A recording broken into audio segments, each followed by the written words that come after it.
$64,000 per month. It's not rare that my clients experience these type of rates. In fact, they're 7- and 8-figure firms.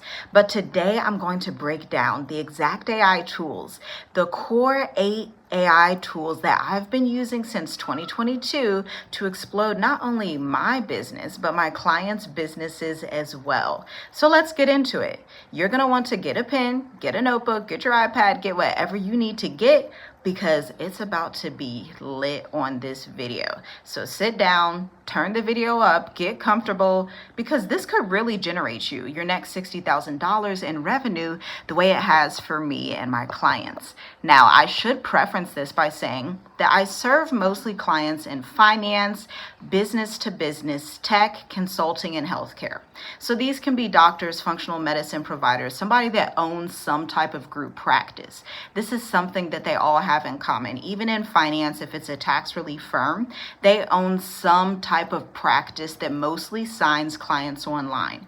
These are not brick and mortar stores. These are not stores at all in the traditional sense. This is business to business, B2B, high ticket services. So their services may be $1,500 up to $10,000 for a mastermind program that is for other entrepreneurs who need to get their systems in place. Number one, we have Notion. I have been using Notion since 2020. I'm an international expat. I've been owning and operating my business for 10 years, a retention marketing agency. And what a lot of people don't know behind the scenes is that I use Notion. I used to use Asana as project management and client management and some of those things, but I switched over to Notion because I like the interface more as a writer. It's definitely catered to creatives, to writers, and it even allows you to publish sales pages, different page links. If you want to sell something or you want to test an idea, you can share those links. I wasn't able to do that with Asana as much. And then Notion AI, oh my gosh, let me tell you, Notion is just not talked about enough. I mean, everybody in California, the tech bros, all those people know and use Notion, but within our community, nobody's using Notion. Everybody's just stuck on ChatGPT, which I use as well. We're gonna get to that later.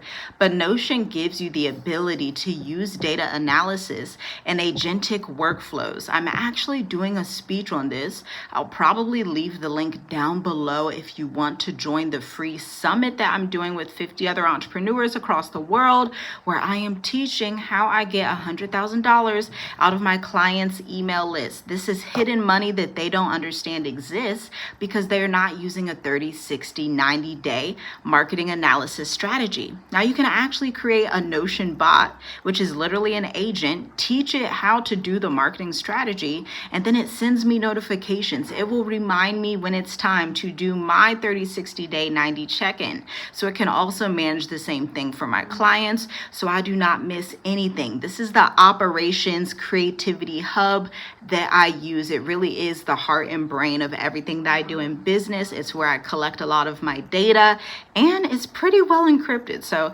that's what I use Notion AI for. It'll help you come up with creative ideas. But here's the thing.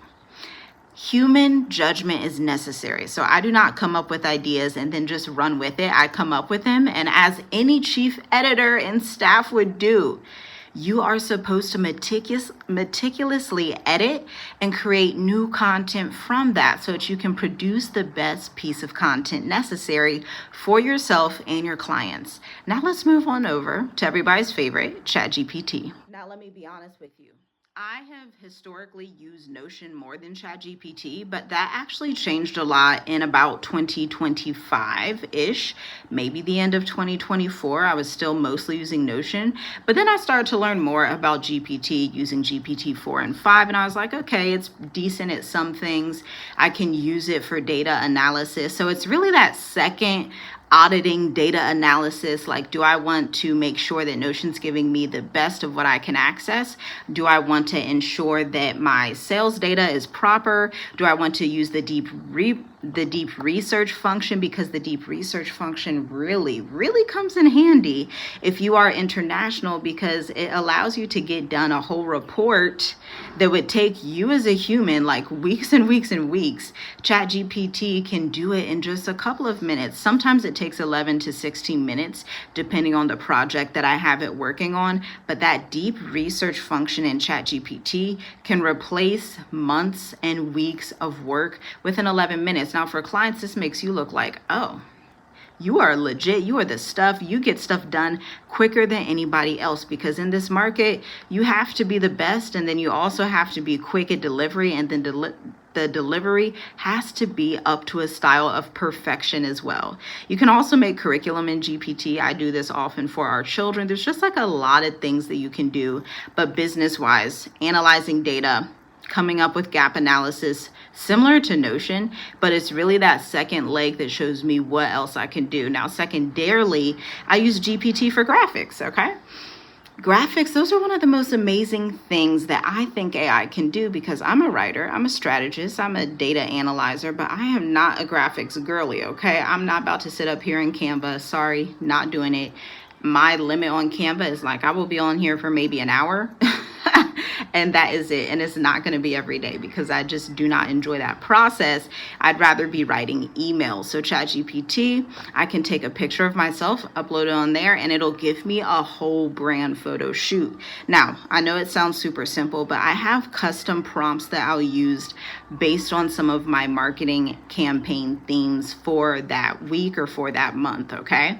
So that is how I use ChatGPT. I also have TiffyGWrites, which is actually a agent or a bot that I taught how to write like me and who my ideal client personas are. And so I don't lease that or sell that GPT. I don't like to sell my intellectual property necessarily in that way, but it is something that I have so that it replicates my writing style for my clients, and I can get done quicker and my clients can get more content. And so it's a win-win for everybody.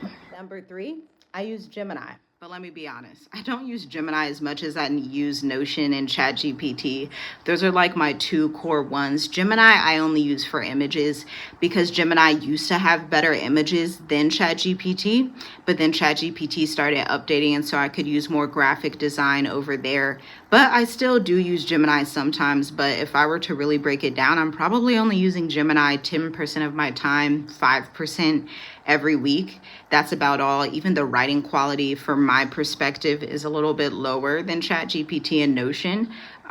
Gemini it doesn't do for me what I need it to do. Maybe in other industries it's better, but for the sake of what I do, it's just really off par typically. So again, I'll use it for images. I'll use it if GPT is not working and I just need like an idea real quick, or I need somewhere to bounce ideas off of, but I know that it's probably not going to give me what I want it to give me. Now, I should include the fact that it's probably because I don't have all my data sets in there. I am someone, since I'm in tech and I'm an entrepreneur, I'm not uploading all my data sets into every AI. I think that's a very foolish thing to do, because you also have to talk about safety and security. So I really just like Notion, GPT, that's it. I'm not about to upload every single data set into every single AI. That's just a recipe for disaster. And so Gemini does not have as much training material and as much thoughts and as much information about me and my clients to be able to replicate what I do. And so, to be fair, that's probably the reason why, but that is the extent that I use Gemini. Then we have Submagic Video Editor. Now, somebody on Instagram put me onto this, similar to another AI tool I use, repurpose.io, which my business coach put me onto. Submagic Video Editor is crazy. It's literally crazy, because where you would be paying a video editor hundreds of dollars per month, Submagic, I'm telling you, I literally upload clips into Submagic and it takes maybe 10 to 5 minutes to edit it, and it will edit it into a pristine video clip that is ready for Instagram, ready for Reels. I don't use it for my YouTube. I use it for Instagram, for TiffyGWrites. And so you won't see any of my Submagic clips here, but if you were to follow me on Instagram at TiffyGWrites, WRITES, then you would see some of those clips, because Submagic, it's pretty new, but it's one of those tools like, it's like, okay, I didn't waste my money. I also should mention, I spend about $20 per month on Notion, ChatGPT $20, so that's $40. Gemini, I use the free setting because it's not my favorite tool. Submagic, $30 per month, okay? So this is my AI stack, like going all the way behind the scenes, and we still have 4 more to go. So let's go to the next one. To be fair, back to the beginning of this video where my clients make $64,000 per month, some make $80,000, some have $616,000 quarters in Klaviyo because they're e-commerce brands, high ticket e-commerce. This AI tool is actually what my clients use. Go HighLevel. I don't use Go HighLevel because I'm not an enterprise client. I'm a smaller business, but Go HighLevel is great because their data analysis is amazing. They have SMS integration. They have AI integration. There are sales pages, lead pages. They let you segment the way that you need to, which can be so rare with some of these smaller tools like a MailChimp. Like if you are enterprise level, and when I say enterprise level, you are approaching enterprise level. If you have 12,000 subscribers, if you have 20,000 subscribers, not on social media, but on your email list, you're approaching enterprise level where it's going to take a higher quality and more sophistication and more integration to get your email list to work, okay? Now, my clients who use Go HighLevel, it's lit partially because of that platform.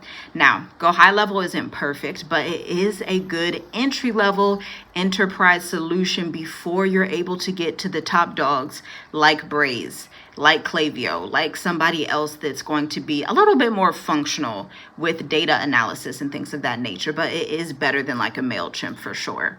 And so if you are an enterprise business, if your business has exploded and you're like, I don't have the systems in place, you just made $1 million, you just had like your best year just in the last 6 months, look into Go HighLevel. See if you can leverage it. See if you can utilize it, because it does give you the ability to really have that full life cycle retention marketing area in your business where you can send SMS, you can send voicemails, you can do calls. It's like all in one, literally. And most email service providers, just to be honest with you, are not like that. But Go HighLevel is.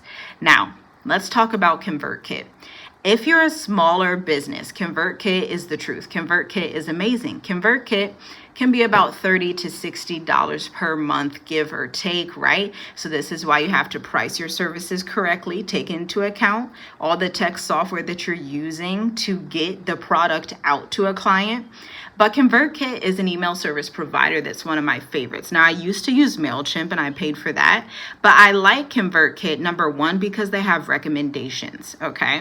And technically, ConvertKit doesn't have AI integrated the way that like Notion and Go HighLevel do, but you know, they're kind of doing some new things with it. But either way, ConvertKit I use like every day. I use ConvertKit every day to send traffic to my website. Okay, so social media for me is really brand awareness and having the awareness and the discoverability. If you type in TiffyGWrites, this business will come up, but that's not typically how clients pay me. Typically, clients are going to pay me from being on my email list, okay? That's where the magic happens. That's where everything, the closed door, high ticket sales happen. And as a writer, as somebody who loves writing, who loves email marketing, ConvertKit is just like the perfect platform because I can use their recommendations segment to get more email subscribers from people who are recommending my content who I don't know, but they may be in a similar industry or an adjacent industry as me, like technology or medicine or sleep styles. Like I don't know why that's been coming a lot on my algorithm, but like doctors who are like more neuroscience, sleep styles for babies, for adults, things of that nature. And so you can get recommendations from nearly any industry, which is pretty awesome. But now let's talk about my website providers. I have 2 of them, and they both integrate AI, but not in the same way. For me, has always been WordPress. I have used WordPress since 2016. I refer my clients to WordPress. Most entrepreneurs honestly use WordPress, especially if they're B2B. If they're business to consumer, B2C, they're going to probably use Squarespace or something like that. But the service providers, the law firms, the tax relief firms, the wealth consulting agencies, the financial advisors, they are using WordPress. because it's the most easy, it's the most professional. You can also have a blog, which is really, really important for us service providers. If you are a service provider, you know that blogging is a part of your sales enablement and your sales strategy. How much more is somebody ready to buy from you once they have already read your resources, rather than they just go to your website and there's no resources at all for them to get to know you? No, that's foolishness. We don't do that over here. We are so big on using blogging and email marketing in tandem to bring that website traffic so that you can close high ticket clients, okay? But then secondarily, this is new. I use Hostinger. I've started using Hostinger just in the last year. Hostinger is amazing. Hostinger will have you, like, if you have all your client data like I do with my 20 question framework, all my data I have in Notion, then I can copy and paste it, upload it to Hostinger, and Hostinger can create me a new website in like 2 minutes. Like, I'm not kidding. Like, literally 2 minutes with like graphic animations, and like it'll literally be something that I would publish because I just inserted all this data into Hostinger so that it knows my exact brand voice. And so the main theme that you should be taking out of this is any AI tool can work. It's really about the data that you're feeding it and how you're training these models, okay? How you're training ChatGPT, how you're training Claude. I don't use Claude. How you're training Anthropic, how you're training Notion, whatever. They can all work, but it's about how your standard operating procedures function. If you have a creative brief, if you have standard operating procedures, and really, if you have a real business, because if you have a real business, you should have marketing strategies. You should have Google Slides. You should have, hey, these are my top 3 ideal client personas. Hey, this is our data analysis from last month. That is where AI can do real amazing work for your firm, and where you can get an increase of 808% year over year. Now, if you want to see a case study about that, check out the link in the description, because the case study is published as a blog on both of my websites, and so you can check it out down below, because when I'm writing case studies, I don't leave any details out. And so I believe and know that you can accomplish the same thing my clients and I have accomplished, but it's going to take some work, it's going to take some data analysis, and it's going to take you becoming more innovative in your marketing and business strategy. I'll see you in the next video.